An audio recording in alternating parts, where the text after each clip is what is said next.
Welcome in, guys, to the BenchWarmers podcast. Be sure to like and subscribe to keep up with all the new content on the channel. I'm Noah Castor. To my right, we have Brandon Hudson, and across the table, we have Darren Kinslow. And today, we're going to be discussing our favorite teams across the NFL. I'll be talking about the Green Bay Packers. My man Darren will be talking about the Patriots.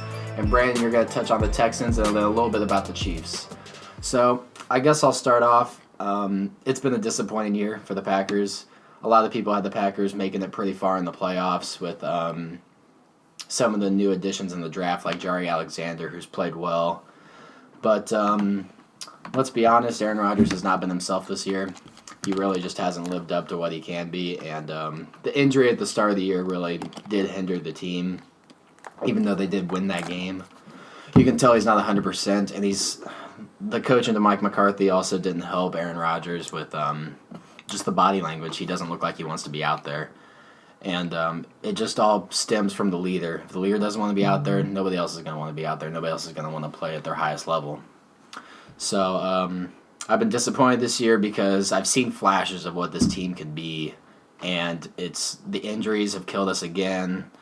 Green Bay has the most injuries among starters across the league. It seems like it's like that every year, but I'm not making excuses for Aaron Rodgers or the Green Bay Packers. It's been disappointing, and they need to be better. What do you guys think?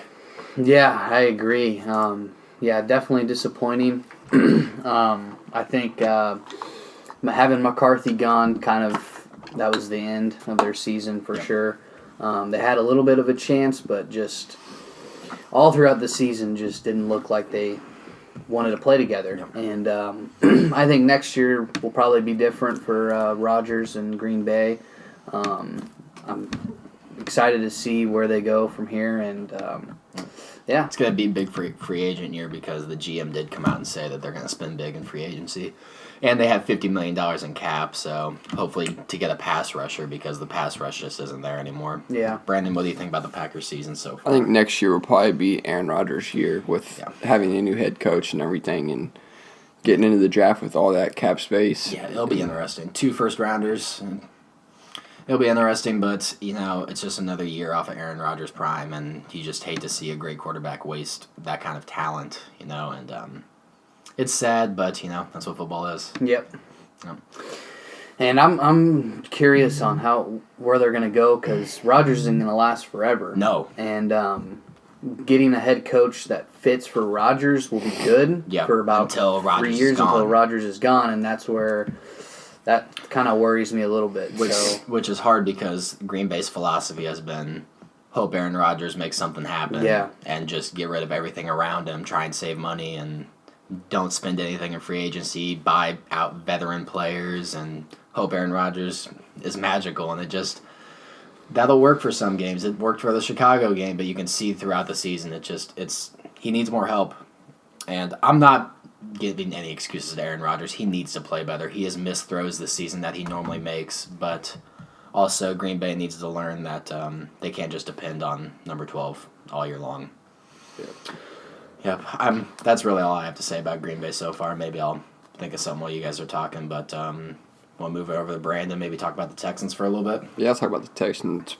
First off, they started out, 0-3, and then came back and had the 9-3 season and lost to the Colts, I believe, last week, which was 2 weeks ago, actually. Yep. And that was very upsetting because I was hoping they'd win that game and then go into the playoffs, losing to probably the Eagles, maybe. Yeah. So they definitely had to win this game to make it big and get back on that streak. And then, they made it to the playoffs. They're sitting at the second or third seed right now. Second seed right now. Yeah, they're at second seed right now, but they could also have a chance to still have a third seed. So they need to win out.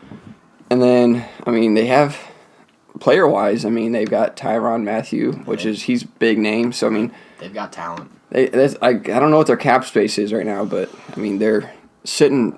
I can't say that they are going to be signing enough players to where it's going to be like, dang, that's a lot of money to just hoping to keep Jadeveon Clowney is going to be a big thing. Yeah, definitely, because he's in the free agency next year. He's a free agent next year.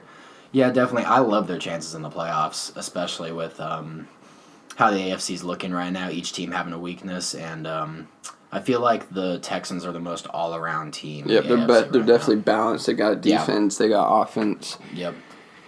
The thing that scares me about the Texans is that they haven't really, if you look at their schedule, they haven't really beat anybody that's worthy enough to be in the playoffs. So that's one thing that scares me. And then watching them play against the Jets, they didn't look very good. I know they won, but it was against the Jets. So not too many big-name teams that they beat. So that's one thing that worries me about them in the playoffs. I do agree that they are like probably the only all-around solid team. So they're definitely going to need to. Basically, what they're going to need to focus on is putting up points, multiple points.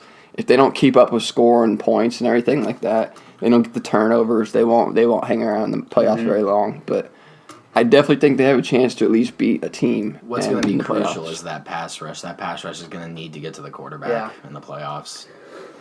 Especially if they play the Patriots. Oh, yeah. Yeah, that's... I guess we'll go into that. Yeah, we'll go right into the Patriots. Yeah, very... Oh, man, these past couple weeks have been really rough. Started all with the Miami game. They didn't play well at all. And then against Pittsburgh. After the Pittsburgh game, it definitely... It knocked me down a few notches on how high I was on the Patriots in the playoffs. But I still thought they had the weapons. Everybody's healthy. I thought that they would all the mistakes they made that made them lose the game, they were very fixable. And then Josh Gordon, no longer with the team. He was the leading receiver for the Patriots this year. Honestly, he was probably like the only bright spot we had going into the playoffs because Edelman hasn't played like he has been in the past. Yeah, Edelman's past his prime. Gronk is definitely not the same at all. Yeah. Our run game, for some odd reason, has not been It just feels like they haven't gone to it. And James White hasn't been effective either. And I think all the problems that happened in the Pittsburgh game, I thought those were going to be simple fixes. Now with Gordon gone, it's going to be tough. You got to worry about team morale too, losing a big name receiver out of that offense. But with the Patriots, they're always in next man up in next game. So see if the other receivers can step up. Hogan, I know he caught the 60-yard touchdown pass, and then Dorsett, get him involved because he's actually a good player. Yeah, if you go back and watch him when he was on the Colts, right? Yep.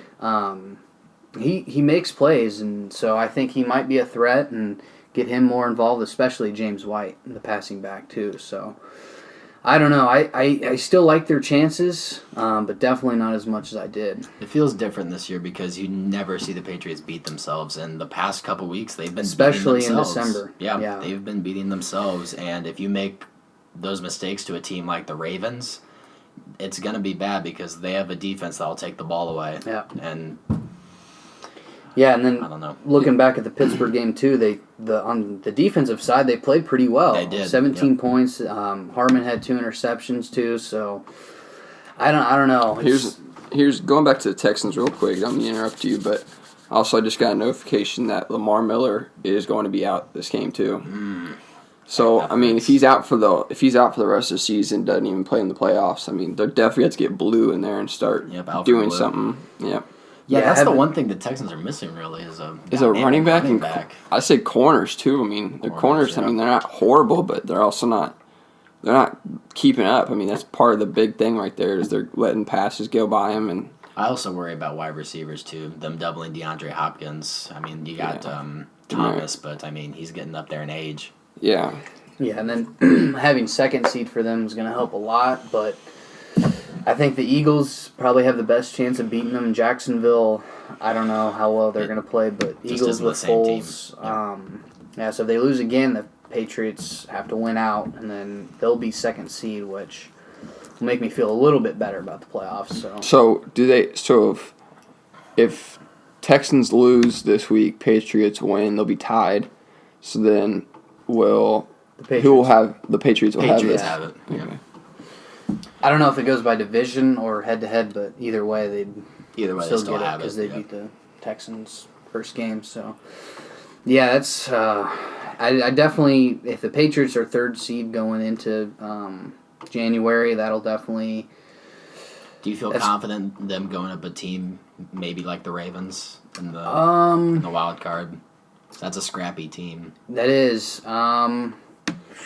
Their offense is what worries me for the Ravens. Mm-hmm. So I feel like we'd be okay. I feel like it would look a lot like the Pittsburgh game, low scoring, because I think both defenses will step up. And let's be honest, the Ravens' offense really isn't that dynamic. Mm-hmm. But Lamar Jackson can hurt you in a lot of ways, and he's looked good this year. Yeah, he's finding ways to make that offense go, though. He is, yeah. So he's 4-1 when he started. So he also, he could do anything. Yeah, he's a dynamic quarterback, definitely, and I feel like, I don't know, but Bill Belichick's such a good schemer. I feel like he'll be able to really try turn that down. Yeah, turn that down a little bit. Try and make Lamar Jackson beat you throwing the ball instead of running the ball, because that's where people need to beat the Ravens. You need to make Lamar Jackson make plays with his arm, not his legs. Yeah, and then having the bye would help tremendously for them. So Bill Belichick coming off of a bye is practically unbeatable. Yeah, especially in the playoffs too. Yep. So I don't know how it's gonna turn out, but basically these last 2 games is what's gonna come down to, see where everyone stands in the playoffs. For me, for a Packers fan, this season's been disappointing, but this offseason is going to be a lot of fun because a lot of changes are going to be made. New head coach, $50 million in cap, 2 first-round picks, new rookies coming in, trying to step up. Equanimous St. Brown, that rookie receiver, Marquez Valdez-Scantling getting another year under his belt, Aaron Jones getting another year under his belt. I feel like the offense is going to come in dynamic, and honestly, Green Bay's defense has surprised me this year. Mm-hmm. They've been what's keeping Green Bay in games. The offense is what's struggling, which is so surprising with Aaron Rodgers at the helm. But you can tell he's not 100% still, and he's just... I feel like he knew this season was over, and he just didn't want to play, which that's not an excuse. Yeah. I'm very upset with Rodgers because of that, but... He's in the Pro Bowl. He's in the Pro Bowl. Yeah. Let's talk about that for a second. Tom Brady and Aaron Rodgers should not be in the Pro Bowl. If you look, I agree. But if I saw a thing, it compared last year's stats through 13, 14 games. Mm-hmm. I don't know how far. And then compared to this year, and then the numbers are actually pretty much the same. Yeah. I definitely think I don't think he hasn't looked as good as he did last year. No. The whole team hasn't looked very good, but I don't know how Andrew Luck and Russell Wilson. Yeah, you can start to see a little bit of age getting up there with both Tom Brady and Aaron Rodgers. You can tell they're not the same player they were 5 years ago. Yeah, definitely. That's going to be a sad day whenever Tom Brady and Aaron Rodgers are out of the league. But you know what? That's football. It is what it is. Yeah, you don't have to deal with that for a fat minute. Deshaun Watson. Gosh. Patrick Mahomes, too. Yeah. Let's talk about the Chiefs for a little bit. Yeah, we're all in Kansas City. Let's talk about the Chiefs for a little bit. What do you think about their playoff chances? I think they have really good chances, especially now that I think they've probably locked in the 1 seed unless they lose again. Seattle. This game tomorrow is going to be huge. Yeah, if they win this game, it's a lock. I think they will probably win this game, actually, because of the fact that, they want that first seed. They want that playoff bye, and it's coming down to what Patrick Mahomes wants to do for his first playoff game. But the Seahawks, coming off that disappointing loss to the 49ers, might be pretty amped up to play the Chiefs. At home, too. At home. Yeah, that's going to be a huge game, and it's really going to, paint a picture of what kind of team the Chiefs are and what kind of team the Seahawks are. Yeah. Even if the Seahawks lose, but if they keep it close, I still think that helps their chances too. Yeah, because you saw the Cowboys lay a goose egg against the Colts. Which is just surprising. Both sides, and that's why I still think that the Patriots have a good chance, because anybody can be beat at any time. This year is not like any year we've seen it. You go into matchups last year and you're like, oh, this team's going to win. But this year... And sometimes it's like a blowout on the other blowout. side. Yeah, the Colts destroying the Cowboys. I didn't see that coming because the Cowboys have a great defense, but it happened. And I think this playoff's going to be probably one of the most fun playoffs I'm going to watch. It could end up being Ravens and Cowboys for all we know. It could be. I like the Ravens. I like their chances with a really good defense. Same reason I'm a little bit higher on the Bears now. I'm a little bit more of a believer. I think Lamar Jackson has a better chance to go farther than Mitchell Trubisky, though. Chiefs need the Ravens to beat the Chargers this week to have that secure. Yeah, that'd be nice, yeah. Definitely. I mean, especially the fact of Seahawks and Chiefs. I mean, you got the matchup of the Seahawks and Chiefs, and then you got the Ravens and Chargers. So need my boy Lamar Jackson to go off for fantasy. We definitely need that one. Yeah, we need that one. But all three of us kind of screw up on that one. Yeah, but it's whatever. I'm winning. Darren, you a little bit sad about fantasy. I am sad about fantasy. Odell and I don't want to talk about fantasy. I'm sorry. I'm good. All right, I think that's all we got. Yeah, disappointing season for the Packers. Good luck to you guys, Patriots and Texans in the playoffs. It's going to be interesting. Hope they do well. I'm just looking for one win. Just looking for one win. That's all I want for the Texans. One win. That's all the Chiefs want is one win. They have They have a total of 2 home playoff wins in their entire history. That's the one knock on Andy Reid is he just chokes it in the playoffs. And that's another thing. The playoffs is completely different from the regular season. So, and Andy Reid does not have a very good track record in the postseason. So, yeah, I don't know. And then you look at Rivers too, and not a good track record. Lamar Jackson. I mean, I just want to see. I think this is the year the Chiefs will at least win one. I think they'll win one. Yeah, and that's all I want to see. Really, is them win one. Honestly, I mean, don't get me wrong. I want to see them go to the Super Bowl and everything. So right now, it would be Patriots, Ravens. Patriots. Let's say they beat the Ravens. They would go to the Texans, and then it's Chargers. And then I think if the Ravens win, then I think the Ravens go to the Chiefs. Yeah, because Chiefs get lower seed. Yeah. Yep. It's going to be crazy, and it's going to be a lot of fun. It's going to suck seeing my Packers not in there for the second straight season. This is their first back-to-back losing season since like 1991. So Packers fans have had it good. So yeah, I get a little taste of that this year. Not as bad, but not as bad. No, you're still in the playoffs, but no, Brandon, you're getting a new taste of the playoffs this year. So and a new taste of the regular season too. Yeah, with the 9-3. Yeah, it's Deshaun Watson's been your savior. Yeah. Oh, no. DeAndre Hopkins has been our savior, DeAndre Hopkins has been just amazing, even with all the backup quarterbacks he's had. Now he actually has a quarterback. All right. I think that wraps it up, guys. Any closing thoughts? Go Texans. Go Texans. Go Patriots. Go Patriots. And brought it in this time. Go Packers in the draft. All right, guys. Thanks for joining in. Be sure to hit the like button and subscribe for all new content. See you again, guys.